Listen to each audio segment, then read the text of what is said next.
Bienvenidos a un nuevo vídeo del canal de piezas. Bien, voy a hacer un vídeo corto, pero que me parece muy interesante respondiendo a una pregunta que me habéis dejado.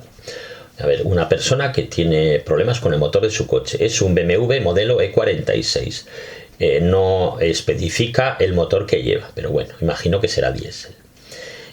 Tengo un código de motor en el sensor MAF. Se enciende la luz de fallo de motor. Estaba probando a limpiar el sensor MAF y accidentalmente se rompió.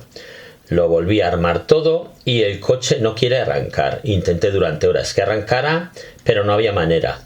Y se me ocurrió probar a desconectarlo y resulta que ahora funciona perfectamente. Ya no tengo la luz de fallo de motor encendida y noto que el coche va más rápido y además que el motor consume el mismo combustible que antes. ¿Me podrías explicar por qué ocurre esto?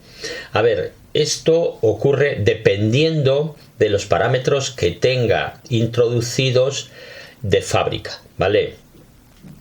Muchos fabricantes introducen los parámetros para el caso de que el sensor MAF, el caudalímetro, no le dé los valores de entrada de caudal de aire, pues utiliza esos parámetros.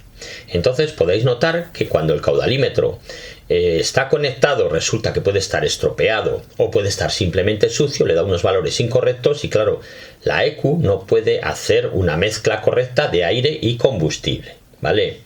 En cambio, cuando lo desconectáis, al utilizar esos parámetros, también utiliza los valores que le da el sensor MAP, IAT, etcétera, etcétera, ¿vale?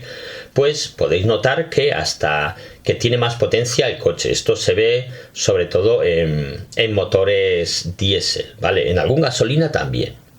Pero en motores diésel, tanto en BMW como también, por ejemplo, es muy normal ver clientes cuando llegan al taller que tienen los HDI 2000, 1600 y sobre todo 1400 que llevan desconectado el sensor MAF a pesar de que funciona bien porque notan que tiene más potencia el motor, aunque pueden tirar algo más de humo. Ya digo que esto es dependiendo de los parámetros que tenga el fabricante, que haya introducido el fabricante, ¿vale?